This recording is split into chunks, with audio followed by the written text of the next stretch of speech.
So, what we're speaking of here, or what we're pointing to in this contemplation,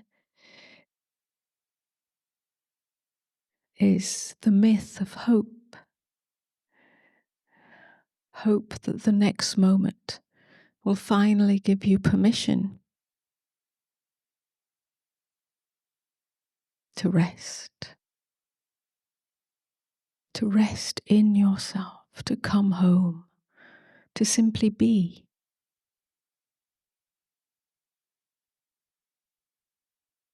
And it's a pernicious myth because it drives much of human behavior.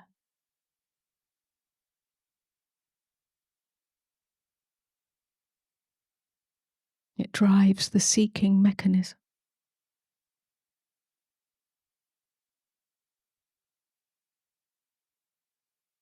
It keeps you hostage in the imagination of the future. I'm really not talking about planning a project, planning your travel, even planning your retirement, whatever it may be. I'm not talking about planning or having a schedule or having a calendar of certain commitments or remembering the meetings that you had arranged. I'm not speaking of that.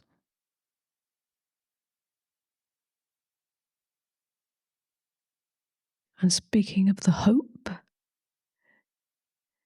which is sometimes hidden, sometimes more obvious, that the next moment, or even that which we plan, any future, is going to give you something more than you already are now.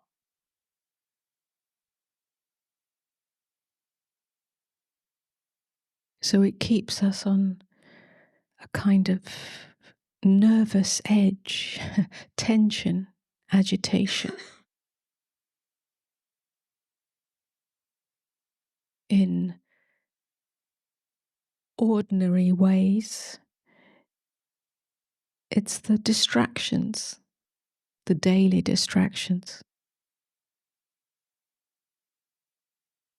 that are used unconsciously to fill up the discomfort of this moment, because somehow this is not enough, or somehow this moment is actually the void of being, a kind of hole, a kind of emptiness that needs to be filled with another conversation, with another social media post, with another biscuit, with another whatever it might be.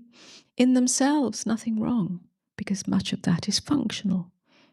Some of us need social media to run our business and communicate with each other. Nothing wrong with a biscuit. But it depends on what's driving it.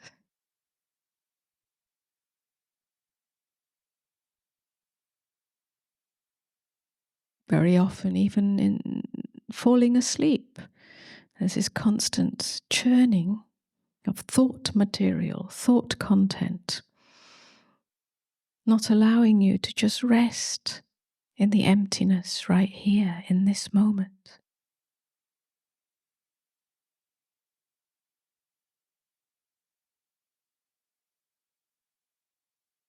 So you're kept hostage, you're imprisoned by the promise of a better future moment, as if the next moment is going to be better or more enough than this one. You can plan, you can schedule, you can be active, you can interact from presence, not as a way to get to presence.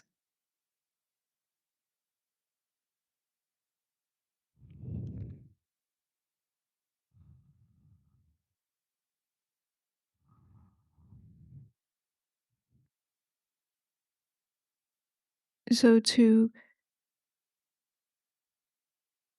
abandon all hope in that sense, I don't mean the kind of hope that keeps you alive in a prison camp.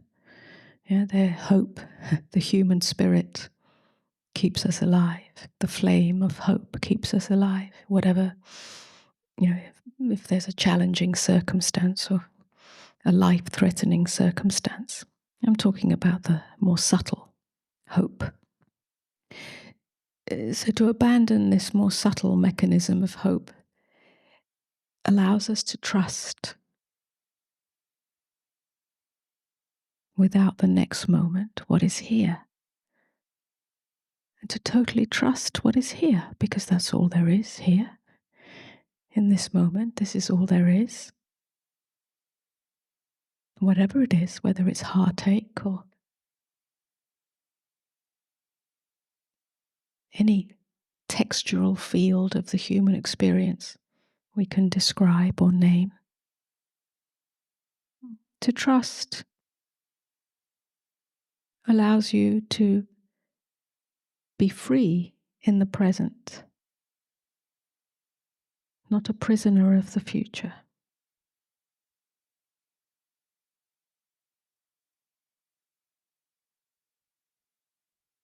From here, any plans that are made,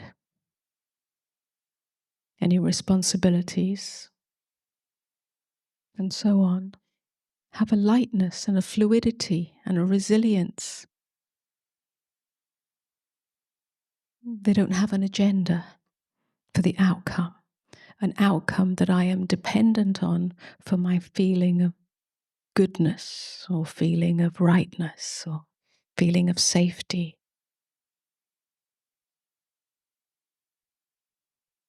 Those kind of plans, those kind of responsibilities have a brittleness to them. They're likely to break down in some way or keep you in a tight spot.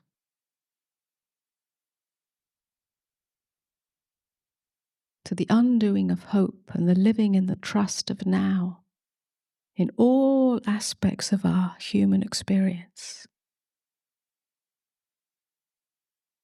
We don't have to differentiate between spiritual and non-spiritual. It's all one dimension, really. To live in trust, as trust, from trust, not from hope.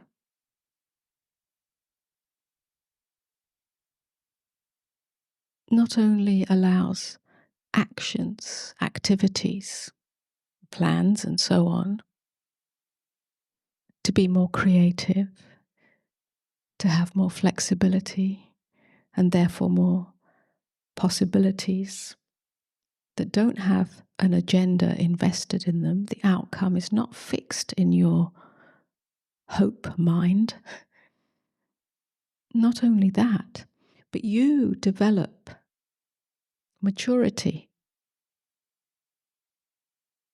inner maturity, inner resilience, because you're not dependent on how you feel. When there is an agenda, the self is invested in that agenda. Usually it's about how you feel about yourself. If this outcome is the one I hope for and the one I expect and the one I'm working towards, it's really about yourself. It's about how I'm going to feel when that outcome has been achieved. And when the self is invested in the outcome, not only are you a prisoner, you've imprisoned yourself, you've limited yourself, you've tightened yourself. You've also in a bargaining position with life. And when you're bargaining with life, you're either going to win or you're going to lose. One or the other. Either way, you're a loser. You've lost the ground of being. You've lost your true seat, your true sovereignty.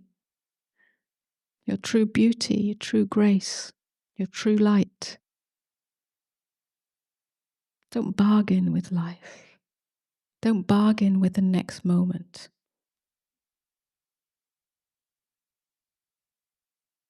So you develop a certain maturity and trust without bargaining, without negotiating, without hope. You develop maturity within, resilience within, not from the personhood that's overpowering anything, from your true essence. It simply shines through. You're not dependent on how you feel. Feelings don't kill you.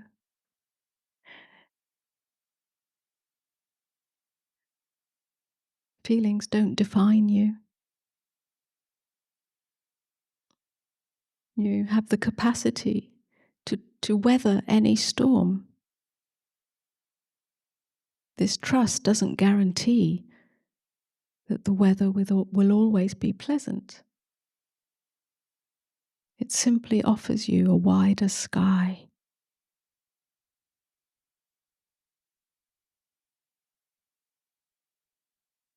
So that you can weather the storm. Surely this is worth much more than all acquisitions and all achievements and all ideas of what you think should happen or how you think should be. This is the kingdom of heaven.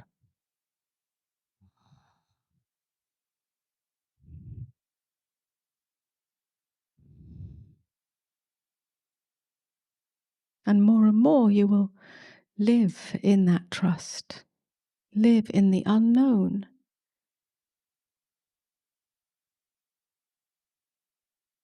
This is what was briefly touched on in speaking about you don't need to go out and engage with life or know how to be, how to act, what to do. That's an agenda that has a future in it. Imagination, future imagination. Simply trust what unfolds now, and let that impulse that's in the now inform the next action and the next action. It'll be far more graceful, far more creative, far more rich. Whether it looks like emptiness or looks like fullness, whether it looks like being passive or being active, all these dichotomies dissolve. You stop splitting life into opposites, polarities. It's all one creative flow.